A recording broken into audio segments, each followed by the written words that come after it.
And this week in Home Ec, we're teaching your kids how to make bundt cake. Oh, I love bundt cake. Heads up.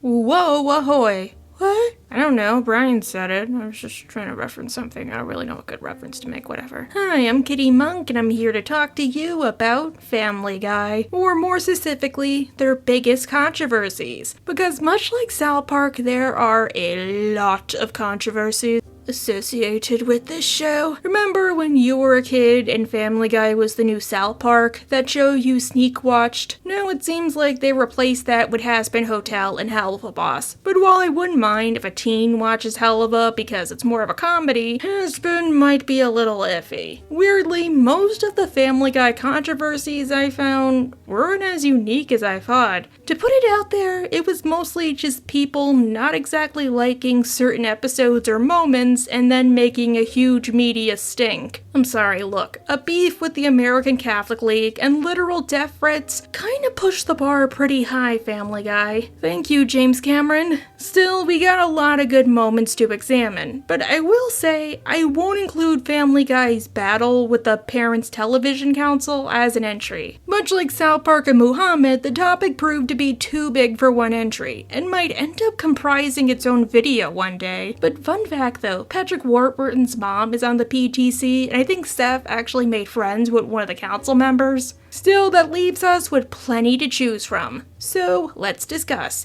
Here are the top biggest Family Guy controversies. I think there's like 12 here. I don't know, stuff just happened. There really is no special reason. Starting with...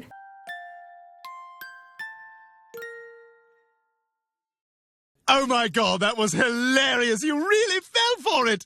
I was like, is he going to fall for this? And then when you did, I was like, I guess I should see how far I can take it, because, you know, it'll be funnier. Stewie is probably the most popular character to come out of Family Guy, and as a result, he has had plenty of merchandise and knockoffs, like Gina from Forget About It, Foop, Rollo, etc. Now, most popular shows have had a complaint or two that they plagiarized a character, like how John Kay thought that South Park stole for him because Mr. Mackey said, "You sick little monkey," even though that really wasn't the intention and there's such a thing as references. I think even SpongeBob got a complaint or two. One of the people to complain about Stewie was comic artist Chris Ware, author of Jimmy Corrigan, the smartest kid in the world. He said that Stewie was ripped off from his main character, Jimmy. Like Stewie, Jimmy is a genius with a football-shaped head. Oh, so he stole from Jimmy Neutron, did he? As a mother he greatly dislikes, and he tries to build things to take care of her. Again, did he really steal from Jimmy Neutron? Because this all sounds like Jimmy Neutron. He commented to E!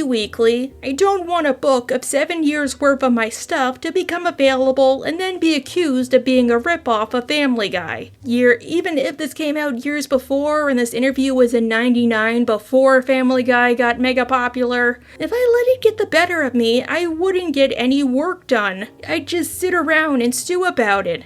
Stew. 20th Century Fox responded to the comments by saying, "We maintain that Stewie is an entirely original, independently created character." In 2003, when Family Guy was still off the air, Seth MacFarlane commented on this, saying, "Oh, for God's sakes, that's hilarious. I think this is a different guy, but there was another cartoonist who had a problem with, I think it was the character. I believe was Jimmy Corrigan, Boy Genius. It was this comic strip about the smartest kid in the world. He claimed that the Stewie design was possibly, I'll put this delicately, influenced by his own design. And I saw a copy of the strip, and it's amazing. It was so similar. He had like the same shape head. He had like the same hairs on top. I had never seen it before, but it was actually pretty shocking. I could see how he would reach that conclusion. But yeah, I didn't know about the Judd Winnipeg? Winnick. That's the first time I heard of that. I caught one of his lectures a few months back, and it was quite interesting to hear his description of it. And it just goes on and on, sorry. So yeah, I guess this is nothing major, but it was interesting to discover. So it deserves a spot.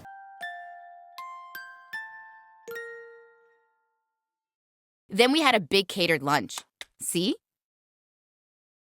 Ah, my darling has appetite of Siberian walrus and is just as fragrant. Well, one thing it has in common with South Park. They both pissed off Russia. But to my knowledge, there has been no legal action taken against Family Guy, unlike South Park. Well, Family Guy isn't as popular as it was after it got revived, and it doesn't garner as much controversy nowadays, because we have more shows to complain about. That doesn't mean it isn't making people angry. Among them, the Russians. Recently, during the Russian two-parter, Meg falls in love with a Russian man from, oh my god, I'm gonna butcher this, I'm sorry, Chelyabinsk? You know, I'm just gonna call it Cherry Cola. I'm so sorry. So, Cherry Cola is a real-life Russian city, and the 7th largest in the nation. Meg decides to stay in Russia, and while she finds she's easily accepted for her mannish, plain appearance, she starts to dislike Russia for how dirty it is, how she can't say anything negative about the country without getting shot, and how there aren't any American foods like cheeseburgers. One scene shows how disgusting the city is, with Meg, voiced by Rachel McFarlane, singing a Belle-style Disney song. After the episode aired, the city's spokesman, Yana Lantretova, said via Twitter, State Duma deputies demand a ban on the Family Guy episode about the Russian city of Cherry Cola. The artist has the right to his vision, but this is a deliberately offensive artistic image that has nothing to do with reality. This is a deliberate work against our country, information warfare through artistic works. They deliberately create an image of Russia as a country where everyone is unhappy with life, drinking, using drugs, taking vibes, said Cherry Cola region deputy Lana Lantretova, which to my knowledge really isn't anything but performative. Family Guy no longer airs in Russia due to that little incident with Paddington Bear. Prior to that, the show was mostly banned outside of a dub. I heard like season 4 or 5, I'm not totally sure. And not to mention, there was an episode where Peter became friends with and beat up Vladimir Putin, the head of Russia, and said a bunch of negative stuff about him and by extension his country. And that wasn't offensive. I also find it ironic that Mila Kunis, Meg's voice actress, is Ukrainian, having emigrated to the United States as a child, and she speaks Russian as her mother tongue, because children weren't taught Ukrainian in schools until 2nd grade, which was when her family moved to the US. I don't know. Again, what do you think about this? It's kind of ironic. Is that why they had Meg go to Russia?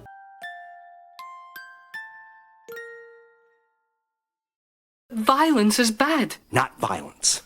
Violins. Violins are bad. That screechy music's gonna ruin the goddamn country.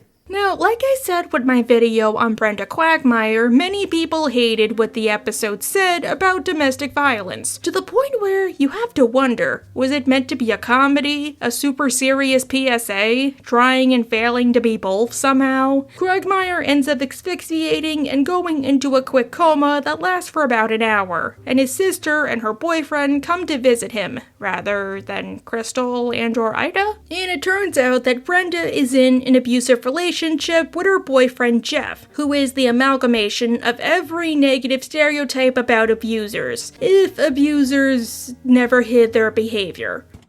All right, on the way back, I get to pick the radio station, because that was awful. I know, yeah, it was. I'm sorry. Shut up and limp! We're in a handicap spot! While Glenn is fine, Brenda and Jeff decide to stay with him until he gets back on his feet, and Jeff continues to be his chipper old self. Fine! Then you call my cousin Terry and tell him we're not gonna be at his karate recital. Well, Jeff, he is my brother. Why do you always gotta remind me I didn't finish high school? However, it leads into the neighbors trying to help Brenda, which, okay. But the way they do it is by making it seem like it's her fault Jeff is an abusive a-hole. The police won't do anything because Brenda has to file a formal complaint with them, even if Jeff is beating her up in front of people in broad daylight and Joe is a police officer, and they constantly argue so loud that the neighbors can hear. What happens if one of these nights he hits her so hard he kills her? Sorry, Quagmire. Police policy, we can't step in until it's too late. And rather than give Jeff an intervention because benefit of the doubt, maybe he doesn't know he's being abusive, they do it to Brenda and call the victim a punching bag. The person I see before me now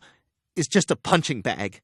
And I call you person and not woman because a woman is a strong, beautiful, vibrant creature. And again, rather than just go to the cops, they simply murder Jeff, rather than put Brenda into therapy or send her to a battered woman shelter. But Joe will try and arrest Quagmire for simply saying he wants to harm Jeff. Whoa, Quagmire. You know I could arrest you just for saying that. Who spent all episode terrorizing his sister right in front of him. So yeah, this upset a lot of people. Whitney Jefferson, a feminist website, Jezebel, talked about how afterwards she was super appalled watching the episode. What the f***, Family Guy? Personally, I'm way beyond being offended by the show. I've long been numb to shock value offensiveness, and had stopped watching years ago anyhow. But being a sucker for Halloween-themed episodes, I tuned into Fox's Animation Domination comedy block last night. What I saw was seriously awful. This isn't a PSA or an after-school special. This is the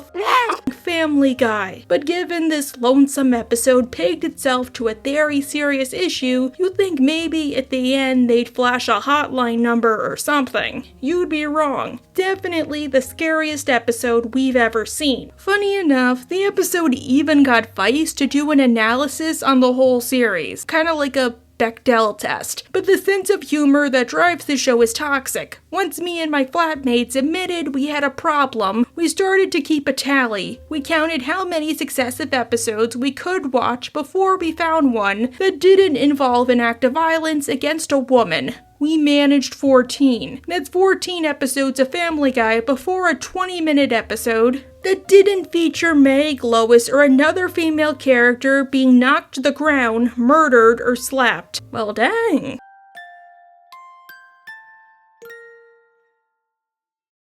Oh my God, I didn't mean you people. I didn't mean, oh my God, either. I know he's your God, too.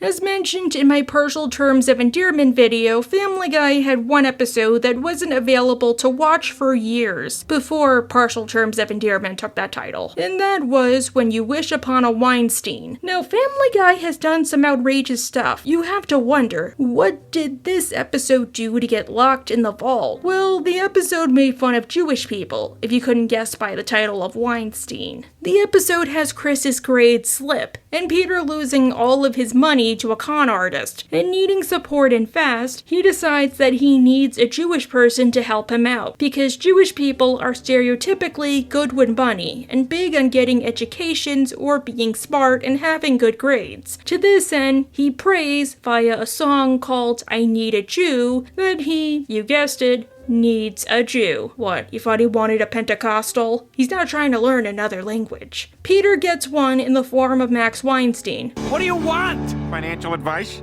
Financial advice? How the hell did you know I'm an accountant? Hello, Max Weinstein? But he ends up becoming enthralled with Judaism, attending services and whatnot, and decides that Chris needs to convert too by going to Las Vegas and having a quickie vad mitzvah. Because when he went to a normal rabbi, they wouldn't go for it, because it's a religious event that's the pinnacle of several years of intense study. We skipped that part?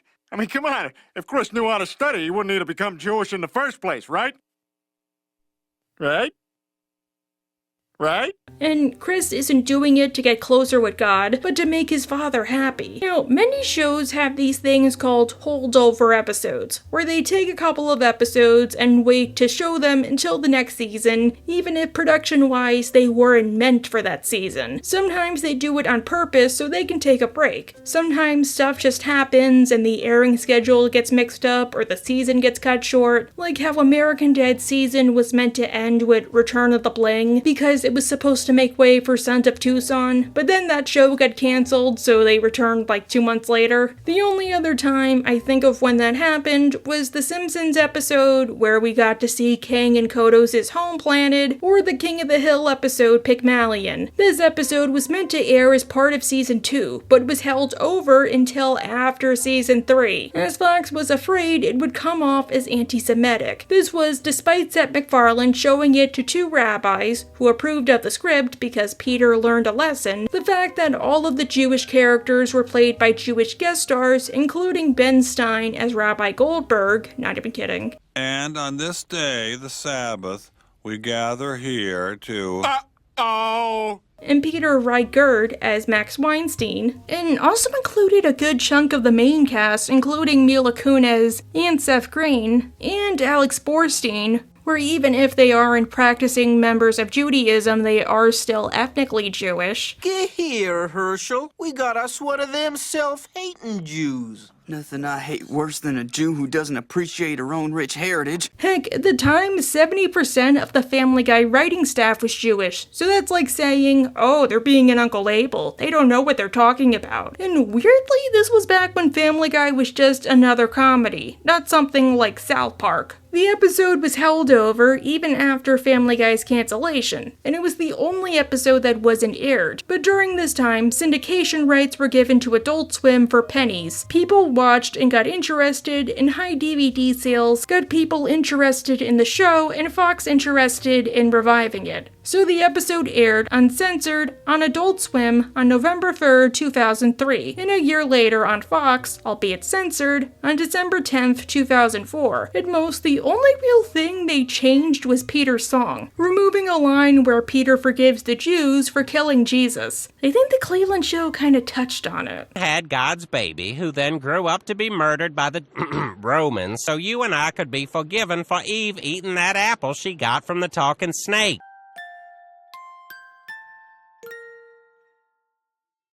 I kidnapped all your enemies. Nelson, Jimbo, Principal Skinner, Sideshow Bob, Apu.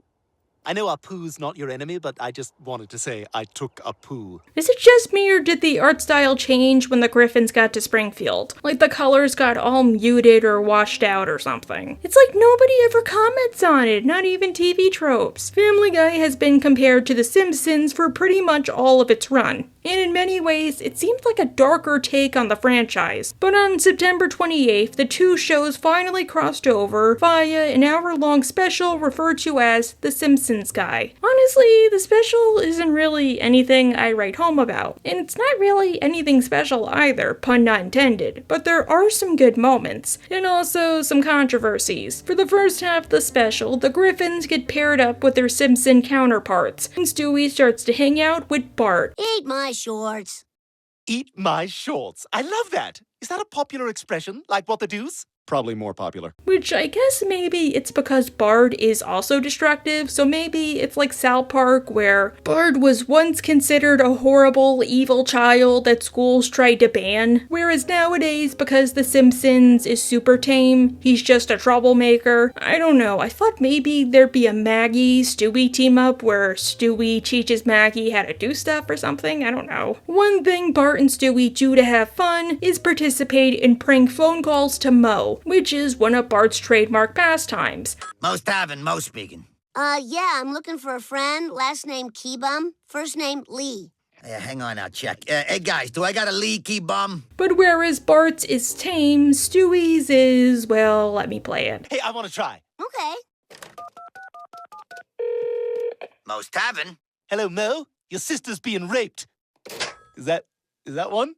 So, yeah, a lot of people did not like the joke, and what made it worse was that the clip of that moment was released sometime before the special, so it made people realize what kind of an episode it would be. While it received complaints from the usual people, including the PTC, a lot more people complained. Now, I was about to comment that the episode upset many people, including rape survivors, but it would be like saying everybody thought the abuse of angel dust was gratuitous and glamorized, not just a vocal minority. In fact, some rape survivors actually came to Seth's defense, including the RAIN, or Rape, Abuse, and Incest National Network, which helps people in those positions. Their spokeswoman, sorry I'm excluding men from an occupation, is Catherine Hull Philafleet, who said, I think the show is making it clear that rape is not funny by how they are positioning the joke. It's my hope that would be the viewer's takeaway, which I 100% agree with. A big point about that subplot was that Stewie is an evil child who makes Bart look like a saint, because Stewie can actually get away with a lot more, and Bart refuses to associate with Stewie because Stewie's hero worship makes him do things that make the kid uncomfortable. So it's just a red flag for Bart, if anything. Stewie, I don't think we can be friends. You freak me out. But if we don't keep in touch, I'll feed the fish. That's what I'm talking about. Later, dude.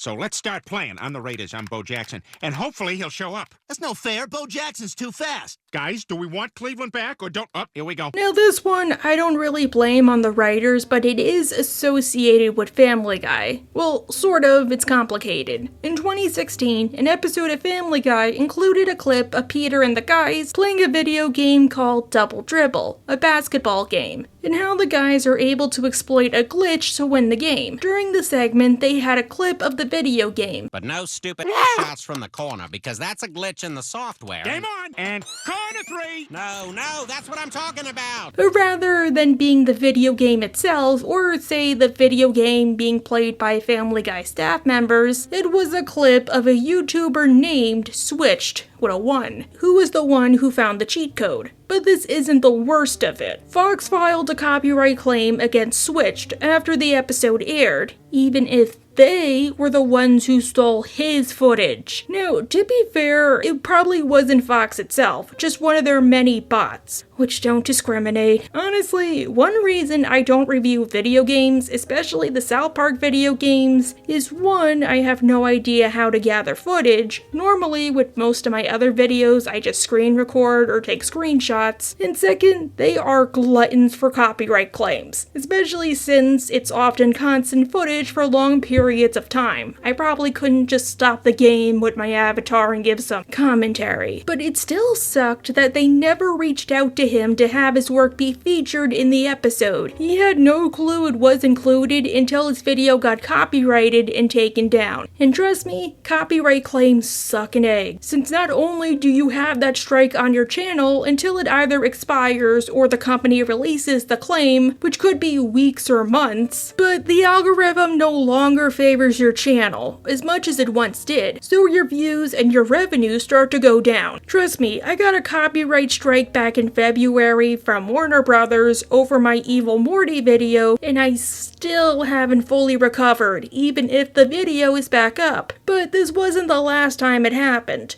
During the same episode, they included footage of the game Tecmo Bowl, and like Double Dribble, it was from a YouTuber whose permission they did not obtain. Now, I am one for fair use, as I wouldn't have a YouTube channel without it, but if I was part of a major network, I would definitely try to get permission from the creators. I mean, it's just a quick scene, what's the harm of sending an email? Just saying, if you have to get permission to use a song, or a clip from a show, you should get permission to use a YouTube video. And imagine how cool it would be to be a fan and have your work featured.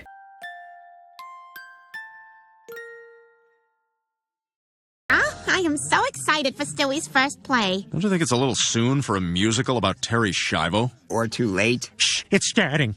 If you were around during the 2000s, you might remember the Right to Die case with Terry Schiavo, a 7-year case where a woman named Terry Schiavo, Avi, entered a persistent vegetated state, and a legal battle ensued between her husband and her family about whether or not to take her off life support. It was so notable that South Park made an episode about her and the media circus that aired on the night of her death. Many people remember the episode Peter Assman for getting a lot wrong about a man getting sexually harassed by a woman, but you might not know it's hated by certain people for how it depicted Terry. Stewie's Preschool is putting on a musical about Terry Schiavo, and the big show-stopping musical number is a song called Terry Schiavo is Kind of a Live-O. Stewie has a main role as the plug, the most pivotal character who will get unplugged. But he gets stage fright and clams up.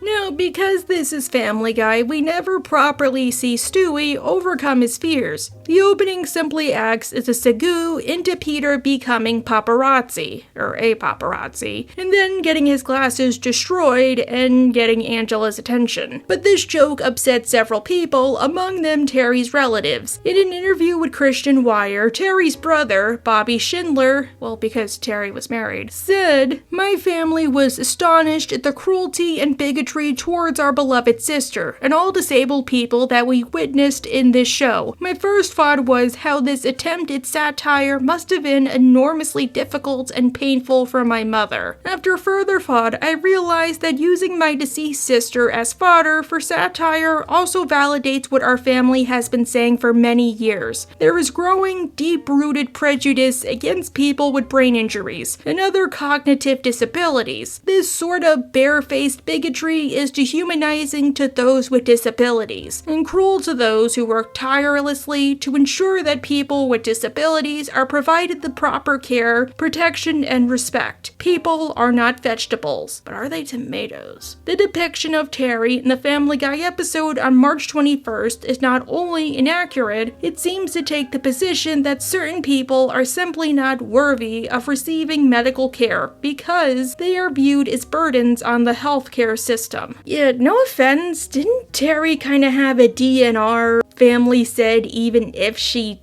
did, they would have still made that whole legal case because of their Christian values. Bobby hoped that other activists would protest the show, and perhaps some advertisers would pull their support of Fox in response to the joke. But it wasn't just him. One of his allies, pro-life activist Jill Stanek, wrote in support of him. This offensiveness isn't confined to television shows. Bobby told me about the following YouTube video wherein a father teaches his children to mock Terry, apparently during Thanksgiving dinner, as his video is entitled Terry Schiavo at Thanksgiving. In many ways, this video is more shocking than the Family Guy episode because it's reality. But as far as I can tell, nothing bad happened, and the episode remains in circulation unchanged. Bobby also believed that the episode was worse as it aired mere days before the 5th anniversary of Terry's death, which, no offense, but crew members don't decide when an episode airs. That's up to the network. They just create the episodes. They can suggest when they should air, but last word lies with the suits. And why wasn't he upset about South Park's depiction of her? Was it because the episode called out him and his family and his brother-in-law for turning what should have been a private family incident into a public spectacle and ruined her privacy? Even if Terry was said to be a super shy person in real life who probably would hate the attention she got. Sorry, I've just been watching a lot of Terry Schiavo video essays. They are so cool, because I never grew up with that. And honestly, maybe the fact that the Terry Schiavo scene was a super quick opening was a good thing. Could you imagine the backlash if we got a full-on subplot about Stewie being in the musical?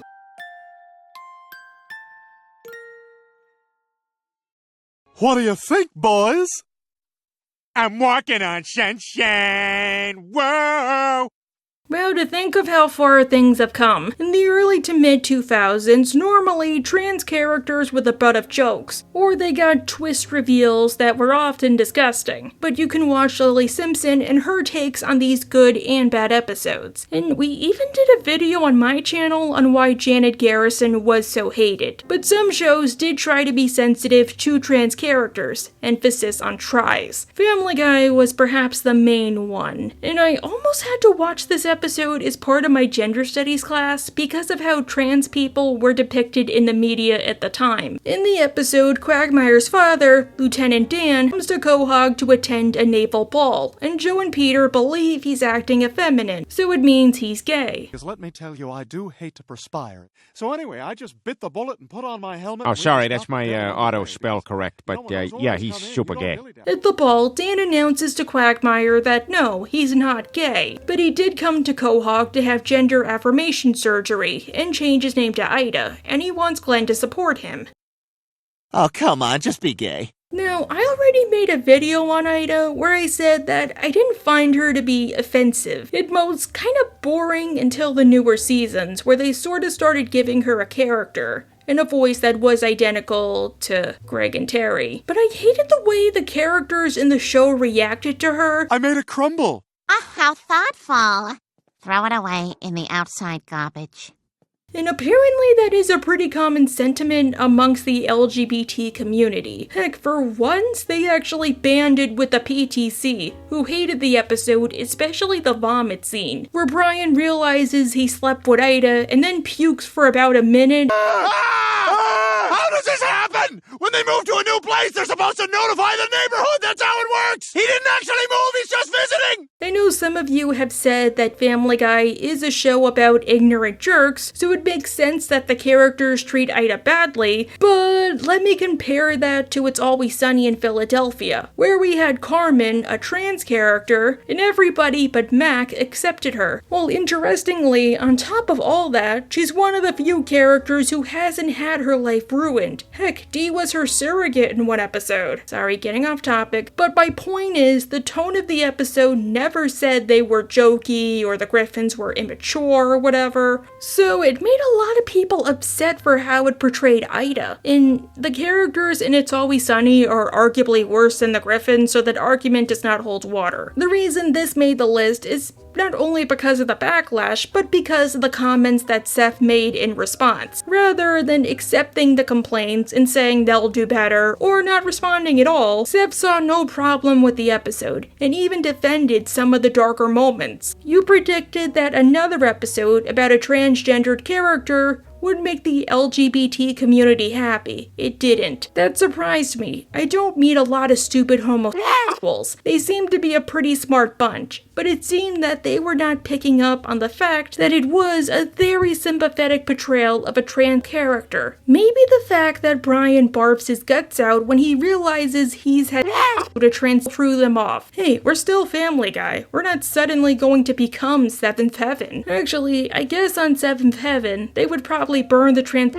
at the stake. Let me think of another example. We're not Mr. Belvedere. Look, Brian happens to be a hetero character, as I am. If I found out I had slept with a trans, I might throw up the same way that a gay guy looks at a and goes, "Oh my god, that's disgusting. It's just the way we're biologically wired. They should give that another look." Heck, a few days after the episode aired, he partook in an interview with After Elton, where he said, "You have the gay news anchor partners on American Dad, you have Bruce the performance artist on Family Guy, and you have my own personal abhorrence for Prop 8. That always distresses me when I hear that the gay community is upset with us, because that one group of people I hope would know we're on their side. I can safely say that the trans community will be very, very happy with the Quagmire episode that we have come up with in a couple of months. It's probably the most sympathetic portrayal of a trans character that has ever been on television, I dare to say." To which the writer of the article, Britt Hardinger, commented, "For the record, it's not a question of McFarlane not knowing what was in the episode. He does voices for both Brian and Quagmire. Frankly, it's literally impossible for me to reconcile last night's episode with McFarlane's words, unless I come to the conclusion that the man is pretty much a complete idiot." So yeah, to most people, Seth's comments either came off as him not caring or understanding why there was controversy, or just made him seem super self-righteous.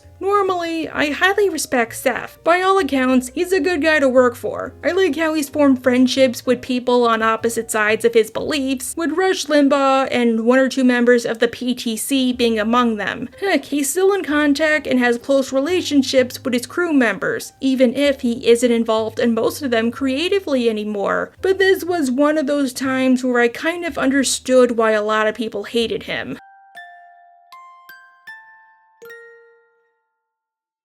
I'm Bob Costas, here with Boston Marathon winner Peter Griffin. Peter, how did you do it? I'll tell you, Bob, I just got in my car and drove it. And when there was a guy in my way, I killed him. Weird to believe that such a meh episode made the list. Now, if you were around in 2013, you might remember the tragedy that is the Boston Marathon bombing, where on April 15, 2013, a brother terrorist team planted slow cooker bombs at the finish line of the marathon, which caused 6 deaths and 281 injuries, with 17 people losing one or more limbs. Well, how does Family Guy fit into this? Turban Cowboy involves Peter befriending a Muslim man, who turns out to be a terrorist, and he forces Peter to partake in his scheme to blow up the Quahog Bridge. Okay, you're good to go. They are stopped, but the bridge is still destroyed. Tell you what, let me call Horace and tell him to get our table ready. Peter, did you just... Let's go, let's go, let's go, let's go, let's go.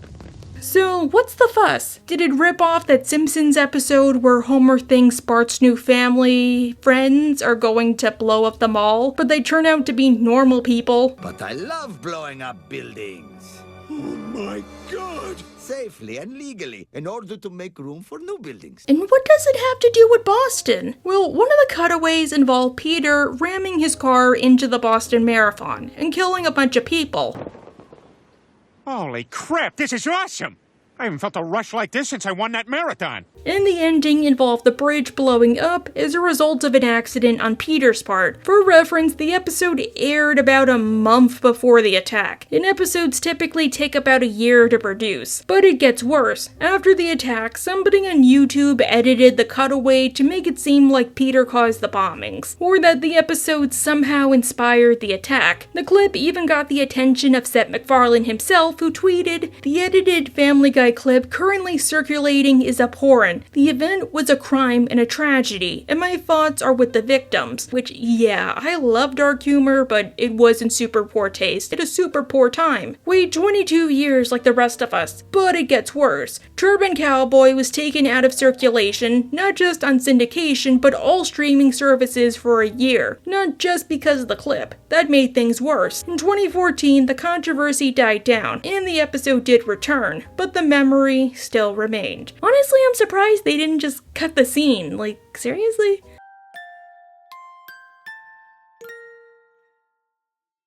Yeah, she's got Down syndrome. She's so sweet.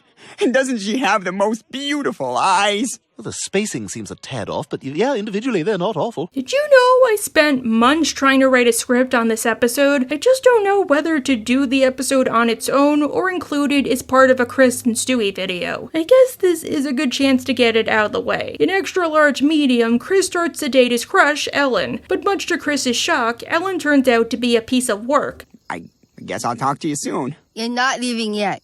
I need somebody to make me an ice cream sundae. So get in the house! Okay. Now, like I said with my South Park disability video, I like this episode for what it said about disabled people. While disabilities suck, the disabled are still people like you and me, and that means they can be jerks or bad people themselves, and being disabled doesn't excuse or justify their behavior. You know, I used to hear that people with Down syndrome were different than the rest of us, but you're not. You're not different at all. You're just a bunch of like everyone else. Just saying, I think it's still positive rep if you make that point because it makes them human. And with good rep, you also need to show the bad. But that's not what made people angry, or rather one person angry. During their first date, Ellen starts to talk about her family. So what do your parents do? That's better. My dad's an accountant, and my mom is the former governor of Alaska. Oh, that's cool. So if you don't know, the woman she's referring to is Sarah Palin, who is indeed the former governor of Alaska, and John McCain's VIP pick. Fun fact, he actually regretted picking her because he felt like she needed more experience. He actually wanted to pick his friend, but he was a Democrat for the longest time, so. And in any case, she wasn't invited to his funeral. But something you might not know is that Sarah Palin has a son named Trig, who has Down syndrome, much like Ellen. In response to the episode, she and her daughter Bristol wrote a lengthy post on Facebook. People are asking me to comment on yesterday's Fox show that felt like another kick in the gut. Bristol was the one who asked what I thought of the show that mocked her baby brother Trig, and or others with special needs. In an episode yesterday, instead of answering, I asked her what she thought. Here is her conscientious reply, which is a much more restrained and gracious statement, and I want to make about an issue that begs the question, when is enough enough? Bristol commented, "When you're the son or daughter of a public figure, you have to develop thick skin. My siblings and I all have that, but insults directed at our youngest brother hurt too much for us to remain silent. People with special needs face challenges that many of us will never confront. And yet they are some of the kindest and most loving people you'll ever meet. Their lives are difficult enough as is, so why would anyone want to make their lives more difficult by mocking them? As a culture, shouldn't we be more compassionate to innocent people, especially those who are less fortunate? Shouldn't we be willing to say that some things are not funny? Are there any limits to what some people will do or say in regards to my little brother or others in the special needs community? If the writers of a particular particularly pathetic cartoon show thought that they were being clever and mocking my brother and my family yesterday, they failed. All they proved is that they're heartless jerks. Wow. Which, yeah, I guess I do get the outrage, and I can understand some of it. I'm somebody who is a public figure and who hates getting criticized, and honestly, I go on Reddit a lot, so. But I don't think the episode was making fun of people with Down syndrome. True, they did have a song called Down Syndrome Girl, where I guess you can argue they made fun of people with Down syndrome, but it wasn't mocking them. There's a difference. It was just in good fun, and it was trying to get Chris ready because he saw Ellen as a goddess. But that wasn't the end of it. Sarah Palin went on Bill O'Reilly to complain about the episode, saying that she thought the writers behind Family Guy were cruel people. The controversy got to be so notable that Steve Callaghan, one of the staff members and the writer of the episode, commented during San Diego Comic-Con that, this season, I decided that I'd even things out and write something that would offend smart people. Through his publicist, Seth responded,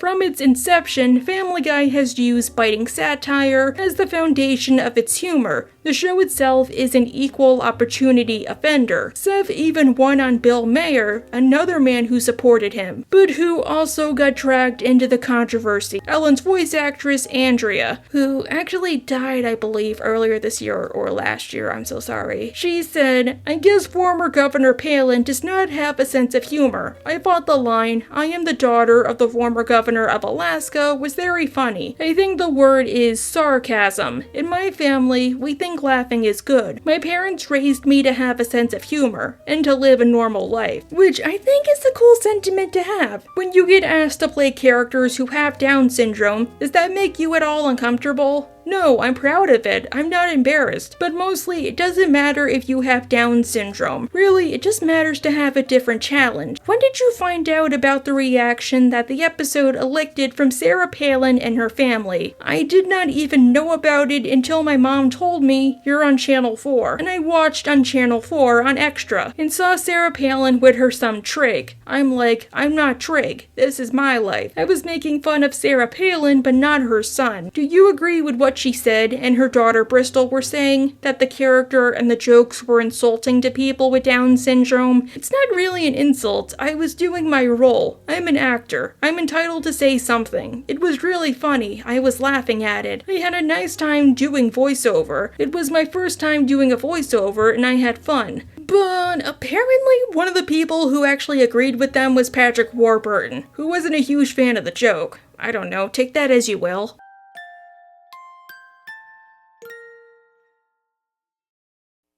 Oh, it's you. I'm not in right now. Please leave a message. Beep. Man, I hate these things. Something you might not know is that unlike South Park, Family Guy has been sued several times. Or almost sued. Let's start with When You Wish Upon a Weinstein. Peter's song, I Need a Jew, is based on When You Wish Upon a Star from Pinocchio, which is also the theme song for Disney, and also the winner of an Oscar. On October 3rd, 2007, the Bourne Company Publishing House, aka the owners of When You Wish Upon a Star, filed a massive lawsuit against Cartoon Network, Family Guy composer Walter Murphy, Seth MacFarlane, Fuzzy Door Productions, and 20th Century Fox Film Corps, damn, for what they believed to be plagiarizing the song, making it seem anti-Semitic, and not commenting on it. Why did they wait so long? Well, the lawsuit alleged that Fox was holding on to the episode, and in that time, they distributed it to 1 million people in some way, shape, or form. With its theme of wholesome hopefulness, the song has gained worldwide status as a classic. By associating Bourne's song with such offensive lyrics and other content in the episode, defendants are harming the value of the song. But on March 17, 2009, U.S. District Judge Deborah Batts ruled in favor of Family Guy, citing fair use and the fact the song was strikingly different. It is precisely that beneficial association that opens up the song for ridicule by parodists seeking to take the wind out of such lofty, magical, or pure associations. Interestingly, since the show is now owned by Disney, I doubt such a lawsuit would take place nowadays. But there were other times. In Peterotica, the episode has Carol Burnett's character, chairwoman, betray a janitor at an adult store. Wow, you usually expect these places to be dirty. Nah, it's pretty clean. Carol Burnett works part-time as a janitor. When she tugged her ear at the end of that show, she was really saying goodnight to her mom. In March of 2007, Carol Burnett tried to sue Fox for $6 million. Well, it depends. Some say 6, some say 3, some say 7, alleging that they did not get her permission, and on top of that, they were using her show's theme song. But much like When You Wish Upon a Weinstein, the lawsuit was thrown out, this time by District Judge Dean D. Pergerson, who found the parody was protected under Hustler v. Falwell, a landmark SCOTUS case that said that parodies of public figures were protected by free speech. And finally, in December of 2007, we have Art Matrano, an actor best known for his role in the Police Academy movies, who sued the show for how it depicted him in Stewie Griffin, The Untold Story. Well, more like how it depicted Jesus depicting him. This time, he tried to sue 20th Century Fox, Seth MacFarlane, Steve Callaghan, and Alex Borstein. Well, the verdict for this one is complicated, but I think in this case he did get something. Fox tried to dismiss the case on the basis of fair use, saying it involved purpose and character of the use, nature of the infringed work, and amount insubstantially of the taking. But federal court was in favor of Art. However, the one point of economic impact needing closer analysis allowed the case to go to court. On the bright side, they did find that the episode's joke was meant to make fun of Jesus and his followers, not of Art. This one is more interesting as it was settled out of court, so I'm guessing he did get something, but I'm surprised nobody ever mentions this.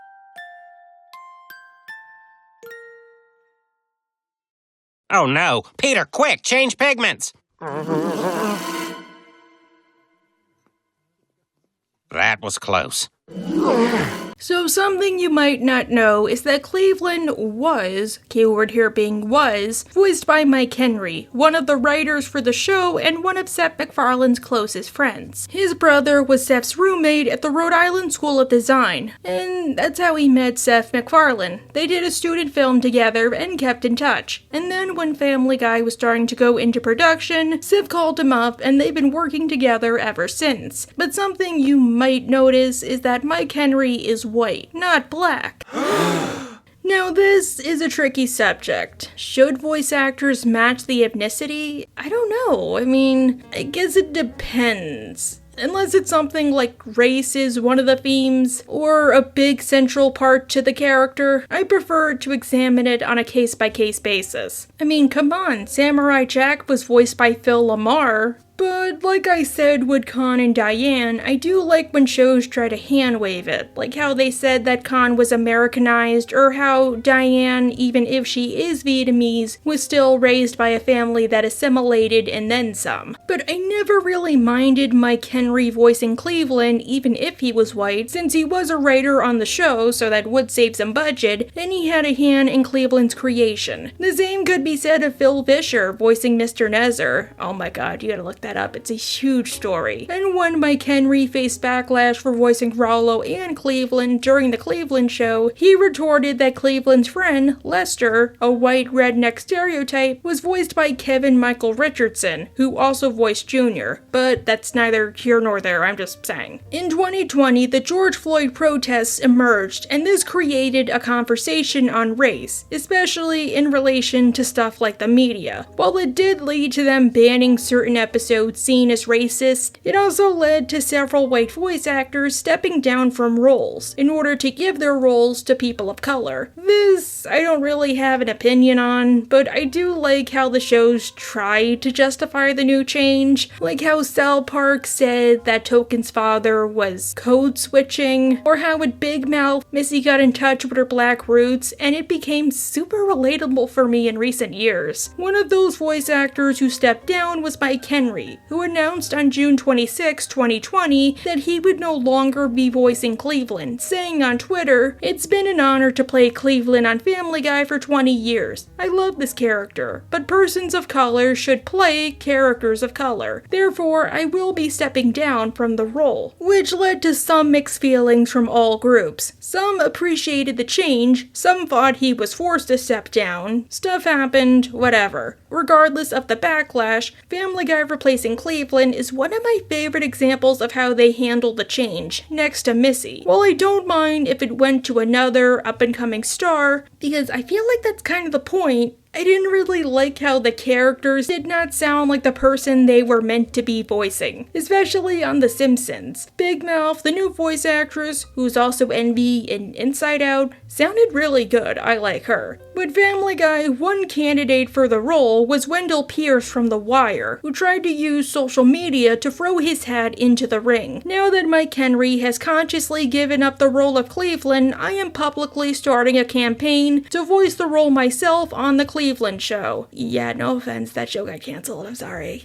But not even joking, actually, I think that could have worked considering the new Mayor West. Michael Kelly from House of Cards was supportive of this decision, saying, "Perfect. Wendell Pierce is not only one of the most talented dudes I know, but someone you'll love hanging out with." But in the end, the role went to a newcomer, Arif Zaire. Arif is an internet celebrity best known for his impressions of cartoon characters. Especially as Cleveland, Mike Henry posted a video relinquishing the character, and Arif has taken over to this day. But I think this was handled pretty well. Well, you can tell Arif isn't Mike Henry at times because the cadence kinda sounds off. Boy, it's fun to fantasize about having a talk show. But sadly, that's all it's gonna be, 'cause ain't nobody putting 4 guys with 0 experience on TV. Yeah, you're right. It's kinda like how Rick and Morty handled Justin Roiland leaving, where you can hear the change, but only if you're really listening for it 9 times out of 10. So it feels like an everybody wins type of situation. The people who think only people of color should be playing people of color win because Arif matches the character. People who don't, well, at least Mike Henry's still on the show, and he picked the new voice actor, and for both sides, Arif is a huge fan of Family Guy, so they allowed him to get the opportunity of a lifetime.